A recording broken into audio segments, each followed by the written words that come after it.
It will be worth it. It's all for the greater good. I'm going to end up a very successful person, so I just need your help now. And I'll repay you later, but I just need your help for now. We've all told a little white lie here and there. No harm done. Or is there? What about those bigger lies? The ones which start off easy but get bigger and bigger and more difficult to control. What if you got in so deep the water was beginning to come up over your head? What do you do then? Fake it until you make it. Do it with enough confidence and they will believe you. Don't give anyone a reason to doubt you. Act like you have money until you actually have money.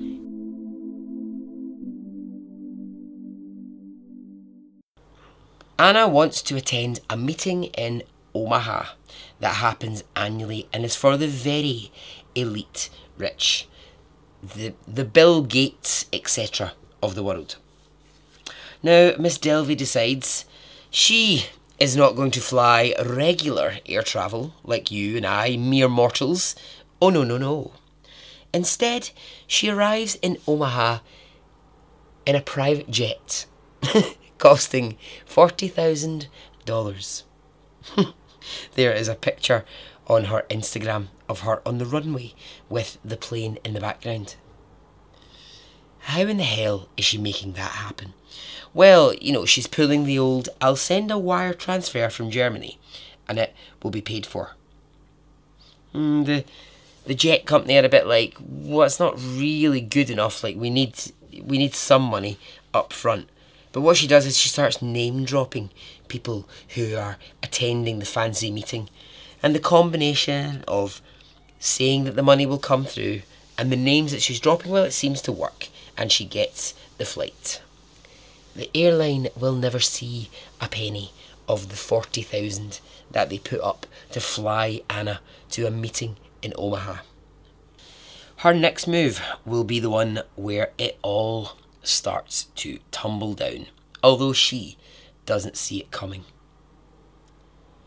Because she has to leave the country every now and then to renew her visa, she picks Morocco to go to. She chooses a $7,000 a night villa in the richest part of Marrakesh. Now, we shouldn't be surprised by that because Princess Delvey, well, she only gets the best.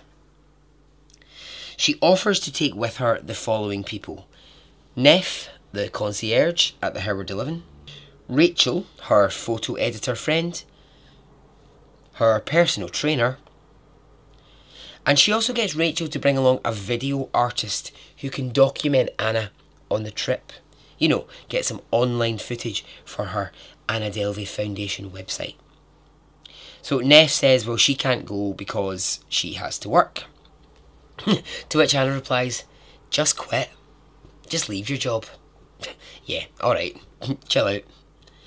Rachel, well, she likes the idea. She thinks, okay, actually some luxury time in Marrakesh might be nice. I mean, her and Anna's relationship, it hadn't been great of late, but she thought, well, okay, I think it sounds good. And the videographer and the personal trainer, they also agree to go. I mean, who wouldn't? Anna was offering them an all expenses paid trip to Marrakesh to live in luxury. Anna texts Rachel and she says, I will organise everything. I'll take care of it all.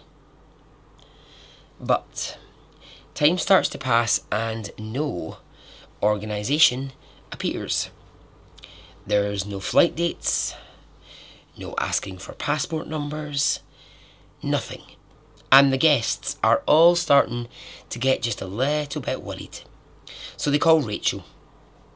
Rachel calls Anna, and Anna says, don't worry, I'll pay for it all today. Time begins to tick when Rachel receives another call as the trip is getting closer and closer, and it's Anna, and Anna is hysterical. Anna's crying down the phone and saying, "The funds haven't been released from my account in Germany and I don't know what to do." Rachel says, "Okay, look, call the bank, find out what's happening, call me back and let me know what's happening." Anna says, "Okay, I will." A little while later, Anna calls Rachel, even more hysterical. She says, "They said that they can't sort it out for a few days. Can you please just put this trip on your card and I'll pay you back?" Now Rachel, under the kind of pressure of the situation, she reluctantly agrees to do this. So after the drama of getting there, they get to Marrakesh and it's gorgeous. Of course it is, it's $7,000 a night to stay in it. I'm pretty sure it's going to be quite sexy. So as usual, Anna has cash to spend. No credit cards, but you know, she's got cash. So they're having a lovely time. The videographer is taking some shots of Anna in the pool, walking down the street, trying to get some things for the website. After a day or two, the manager of the hotel takes Anna aside and we're back at the same issue that we've had before. He says, "There's no credit card on file for you and we need money." Anna says, "The wire transfer, it's coming." She just brushes it off with, "Don't worry, the money's coming." I really don't get how brazen she can just be about this. Like, how many more times can you use the same excuse and just brush people off when you owe them a fortune? This is the second time that we've had the issue of there being no credit card on file in a hotel. But you see, Anna was very, very good at, when checking into a place, being so flattering with the reception staff and with the people who were checking her in and dealing with her, that she somehow managed to always evade the bit where they said, "Can we just take a credit card for file?" Whether she was using the German excuse or whether she was plying them with money or whatever she was doing, she always seemed to just be able to avoid that credit card bit, in the way that you and I would never be able to go and check in. You know, you go into a hotel, they always have something on file for you, but for some reason she was managing to stay in these exclusive places and always evade that. So she thinks the problem has gone away, and it hasn't. The following day, two quite scary men appear with the manager at Anna's Morocco apartment and they demand payment from her. And they aren't leaving until they get it. Anna starts to get upset. They say, "Look, if you can't give us the money, we're going to have to call the police." Now this is the first time the police have been mentioned in Anna's story, and it really scares Anna. So she says to Rachel, "Look, can you take care of this on your card, and I promise I will pay you when we get back to New York." Rachel can't believe the cheek of Anna to ask this, but she sees the situation that they're in. She doesn't want Moroccan police turning up in this place. So she puts the trip on her credit card. Wait for it. Rachel puts $67,000 on her credit card to cover the trip. Fucking hell. That's some holiday. That is some holiday. 67 grand. What? Anna promises the payment will be in Rachel's account in days. It isn't. So after Morocco, they're back in New York, and Rachel isn't happy. Anna is basically ignoring her. She just won't answer her calls. Rachel is pleading for Anna to return her calls and talk about the money. She's now in a situation where she has run her credit card up to the absolute max, and she's starting to now struggle to pay for things, but Anna just won't return her calls. And that's mainly because Anna has something else on her mind. She's now essentially homeless. The Howard 11 have changed the lock on her door and put her possessions into storage. They have run out of patience with Anna, refusing to give them a credit card to put on file. She spent months swanning around their hotel. Yes, she paid them the $30,000 she owed them, but she's now racking up a debt again, and they still don't have a credit card. She is livid. Absolutely livid. Neff will say at this point that Anna started talking about this plan she had in which she was going to buy the... Let me get this right. She was going to buy the domain names of the managers of the hotel so that if they ever tried to start a website, they would have to come to her to buy their domain back or something like that. I don't know. I think she thought this was some sort of incredible trick that she could do. I don't know. Anyway. So, kicked out of that hotel, she tries another one. And she lasts at least 2 days before she's kicked out. Why? Because they don't have a credit card on file for her. She tries, and this will be the final time, another hotel. This time she lasts 3 days, and the hotel kicks her out. This last hotel, it destroys her belongings. See, I think what Anna didn't realise at this point is these hotels talk. You know, these people know each other. Yes, New York's a big city and it's got lots of hotels, but it doesn't take long for people who work in the same industry to start to recognise that the same person is, you know, doing the same tricks with them as they've done someone else. I think she thinks that she's a lot cleverer than she is at this point. So now Anna Delvey is essentially wandering around New York with not a penny to her name. She's only wearing some sports clothes. So she goes to her personal trainer and she begs to stay. And at first the trainer is like, no, sorry, I've got quite a small apartment. And Anna pleads and begs and cries. And eventually the personal trainer says, right, fine, you can move in for one night, right? Just one night and no more. Anna, of course, well, she just does what she wants and she stays for days. The personal trainer cannot get rid of her. She, at one point, Anna is leaving the house one day and the personal trainer says to her, right, okay, well, go and find somewhere else to live now. And Anna goes, okay, thank you so much for the time that you've let me stay here. I'm off to find somewhere else. And as she's leaving, the personal trainer realises Anna's left her laptop in the living room. And when the trainer spots it, she thinks, no, I know what that is. You're leaving belongings here so that you can make sure that there is a reason for you to come back.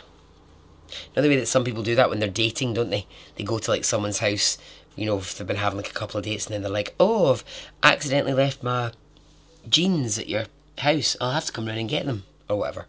That kind of vibe. There's also another point where the trainer talks about being in her apartment one night and the concierge phones up to say there is a Miss Anna Delvey downstairs and she would like to come up to your apartment. And the personal trainer says, oh, can you please tell her that I'm out? Tell her that I'm not here and she'll have to leave. So the concierge does, and what Anna does is she just waits in the apartment block. She waits and she waits and she waits. She waits for nearly 5 hours. All the time, the personal trainer is in her house, pretending she's not in there, but purely because she doesn't want to let Anna in. She says she felt like a prisoner in her own home. So, to get rid of her once and for all, the personal trainer gives Anna Delvey a really nice dress and essentially a talking to.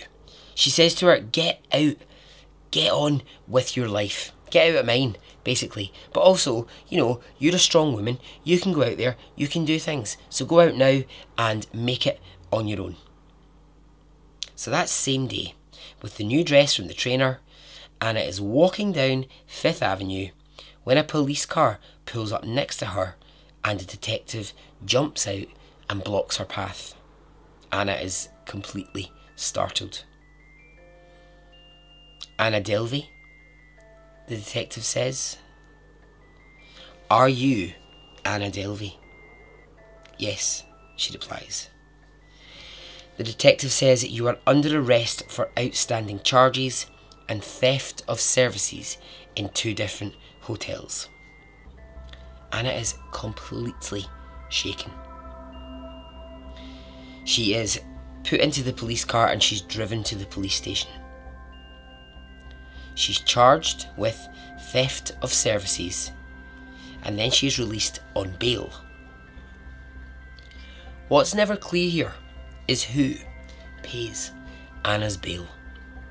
I'm going to guess it's one of these situations of she calls a friend and tells them, "I'll get the money back to you from Germany." The following day, the New York Times, they publish a photo of Anna with the headline, "Heiress arrested for skipping out of swanky hotels." Lots of people who know Anna see it, and it confirms a lot of what they had suspected. She's a faker. She's a fraudster. Now, Anna, she doesn't see the article. She still thinks that her arrest is a secret. So she's out and about and, well, she needs help badly. She contacts Rachel. What a cheek! What an actual bloody bare-arsed cheek. You owe her nearly $70,000. Oh, this woman. Anyway, Rachel agrees to meet Anna for dinner. And Rachel brings along Neff. What they do is they sort of ambush Anna. And they confront her about everything that has happened. They ask for the truth. They get the whole German heiress story and they say, "No, Anna, it's not true. It's just not true. You're spinning this lie, but it's not the truth." Anna gets really arsey and she leaves. She's now sleeping in friends' cars. She has no home. A few days later, Rachel calls her and she gets a real surprise. Anna is in California. California girls were undeniable. Why, oh why, oh why is she in California? Well, she's in rehab. Rehab. Anna has checked herself into a very expensive rehab in California. And let me tell you why she's done this.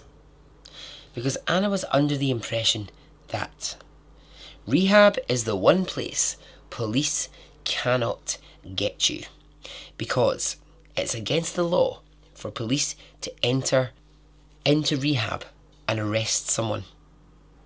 You see, at this point, Anna knows the jig is up.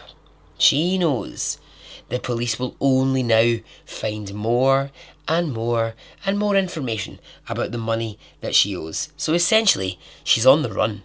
She's in hiding. So Rachel, hearing this from her on the phone, that she's in rehab in California, and still thinking, "I want my $70,000 back that you owe me," Rachel decides to set a trap. She tells Anna she's visiting California and she would like to take her out for dinner. Anna says, "Okay, well, that sounds like that would be nice." But Rachel isn't visiting California, she's just telling Anna that. They agree to meet at a restaurant in LA, and Anna leaves the rehab facility for the first time She feels safe because, you know, she's off to meet her friend, Rachel. As soon as Anna Delvey steps outside of the rehab, police descend and a detective on the scene informs Anna that she's being arrested for theft, grand larceny, and she's being taken back to New York to face a judge where she could face years in prison. Anna had racked up, wait for it, $280,000 worth of debt in New York in 2 years. Whoa, fucking hell. I mean, I can spend money, you know what I mean, but that is a hell of a lot of money, isn't it? My God. Think what you could buy with that as well. Think of all the things you could buy. Anna accepted her fate, and as soon as she got back to New York, she found a lawyer. Again, paid for by who? No one knows. But either way, it was a man called Todd Spodek, and he's the man who would represent Anna in court. He sort of talks about the very first time that the very first time she came to his office. He said she just looked like this little lost, frightened, scared little girl, and she sat there asking if he would. I mean, he was by no means, and is by no means, some high-flying, hotshot lawyer. He was, you know, probably just one of the cheapest that she could find. So Anna sat there and explained that, you know, this was all a mistake, but, you know, that, oh, she would have to go to court, and would he represent her? And he agrees, and he says, yeah, okay, I'll take it on. And she says, oh, there's just one more thing. I need somewhere to stay in the meantime, so is it possible I could come and stay with you? I mean, this man's married with kids, and he has to take Anna Delvey back to his wife and kids and be like, hey everyone, we've got a house guest. It's the faker. Fucking hell. In New York, the news broke, and all of those who knew Anna, well, some were shocked, some weren't. So many people who knew her and had partied with her, eaten with her, travelled with her, they in turn would say, yeah, I never quite was sure I believed the German heiress story. They were more surprised to discover that she wasn't German, she's actually Russian. And yeah, so now the truth was out. Now people really knew who Anna Delvey was. So the trial arrives, and the trial is a circus. The pictures are an absolute riot. Anna was very, very distressed that she had to wear the official clothing of the state in court. I mean, for goodness sakes, did they not know who she was? It's a sort of like shapeless jumpsuit. She was Anna Delvey, for God's sake, not some pleb on the street. So she does what only she could do. She asks Neff to set her up with a stylist. A courtroom stylist. Brilliant. A stylist agrees to dress Anna for court. This woman who styles her, she styles Madonna, Kanye West, Reese Witherspoon, and now she's creating Anna Delvey's courtroom look. She largely describes that what she wanted to do was put Anna in timeless pieces because, you know, courtroom photographs, they last a lifetime. These images will last for years, and you want them to be timeless. In court, Anna is demure. She's quiet and sometimes quite sad looking. Her lawyer, I mean, well, I'm not sure he was the best, to be honest. He actually uses the song lyrics from New York, New York by Frank Sinatra. Start spreading the news. I'm not quite sure it's the best way to go. He basically tries to explain that her crimes are the misguided dreams of a young girl who fell in love with the bright lights of New York. But the judge and the jury, they're not buying this. They think Anna is actually way more cold and calculating than that. Rachel, she appears to testify against Anna and explain the whole Morocco story, the $70,000. But what's weird is, and I do think this is odd, there's very little sympathy from the court for Rachel. It's almost like she's treated a bit like, well, you know, you were really gullible, and that's kind of your fault. Anna smirks during Rachel's testimony, and as Rachel cries about the financial distress Anna has caused her, Anna smiles. As the trial goes on, the judge just begins to grow more and more impatient with Anna. The whole court is held up by Anna waiting on the arrival of the stylist to bring her next courtroom look. She simply won't come into court unless her hair is perfect and she's in the right dress, for goodness sakes. So when the story breaks, and this is probably when you'll have seen it all on social media, there's a real division in opinion. Some people will say she's a complete grafter. Grafter? What am I talking about? She's a grifter. She's a con artist. She needs to go to prison. Some will say, nah, she didn't actually hurt anyone. She didn't really hurt anyone. You know, it was all fake money. It was all whatever. Let's not get ourselves too carried away with it. So there's divided opinion about Anna Delvey. At the time, lots of t-shirts started appearing around the place that would say things like fake German heiress. Coffee shops had signs outside of them on their A-boards that said, come on in, buy a coffee. We accept wire transfers from Germany. There was a trend on Twitter called I'm feeling kinda Anna right now, as people would post their expensive clothing and their restaurant bills. So the court case comes to an end. The verdict finally arrives and Anna is asked to stand to hear her fate. The jury have found her guilty, but not on all charges. Yes, larceny. Yes, theft of services. And for this, she's sentenced to between 4 and 12 years in Rikers prison in New York. A famously tough prison for murderers and drug offenders.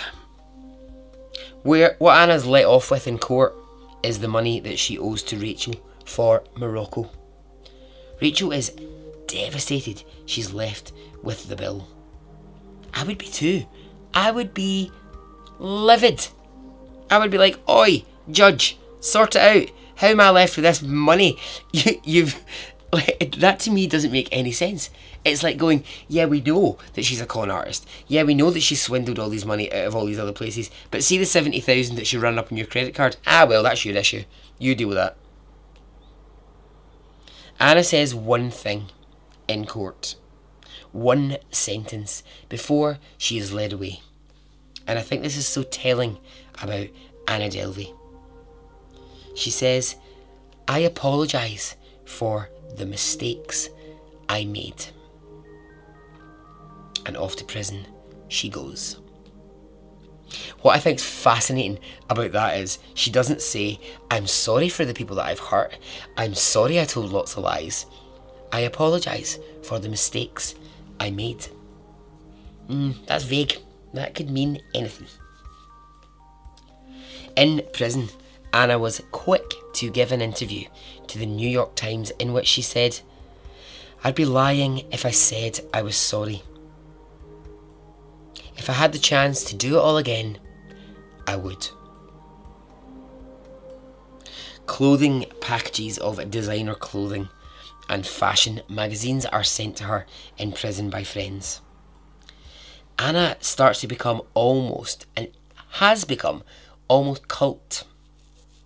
Last year in London there was an exhibition called The 4 Court Outfits of Anna Delvey. I mean, it's just madness. Like, what are we talking about here? Rachel is allowed off with the $70,000 on her card.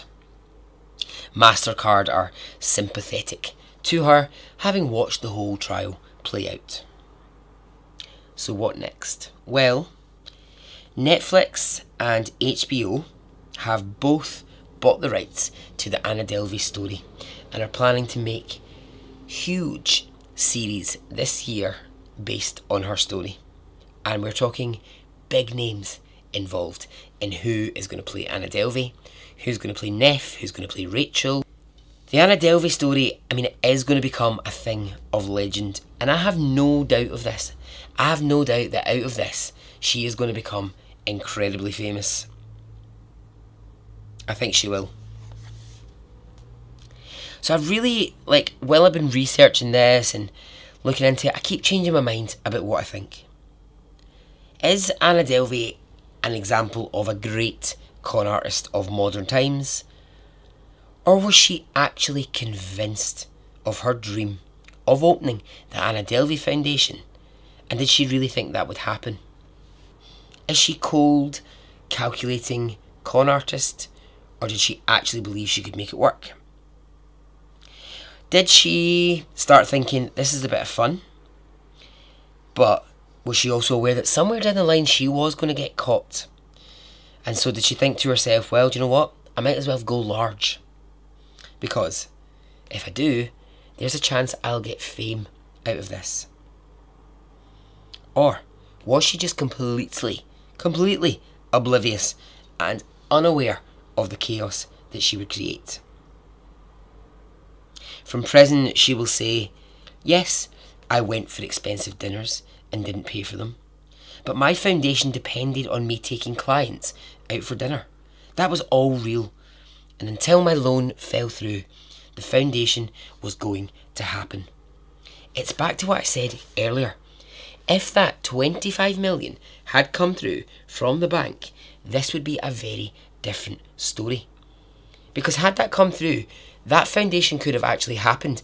Anna Delvey could have continued to live that life and actually have come through being a grifter into actually being a very successful businesswoman in New York who grifted her way to get there, but actually was now doing it for real.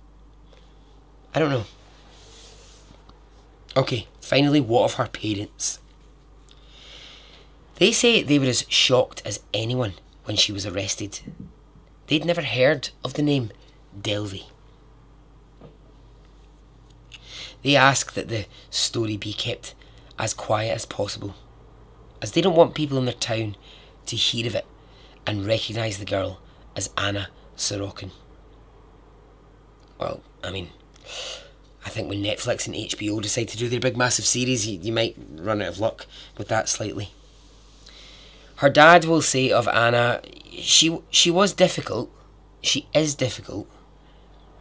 We still love her as a daughter, but we can't really understand why she's done what she's done. As far as I know, her parents have never come to New York to visit her in prison. And here are some words to end on from Anna. My motive was never money. It was power. I'm power hungry. I'm not a good person. The thing is, I'm not sorry. I'd be lying to you and myself if I said I was sorry in any way for what I have done.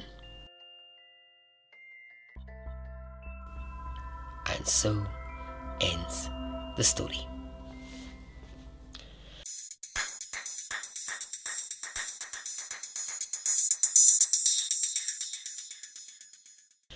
Alright then, well there you go.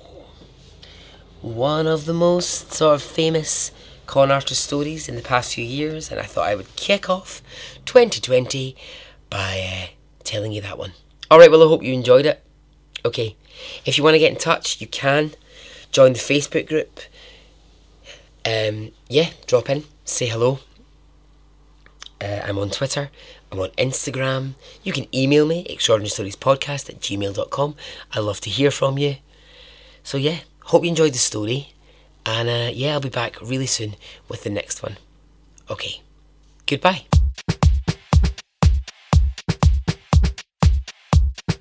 It didn't It didn't affect me really one way or the other.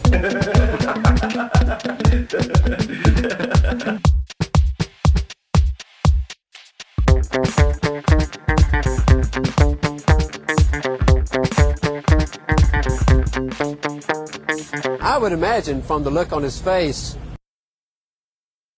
let's get it on, let's do it, let's get it over.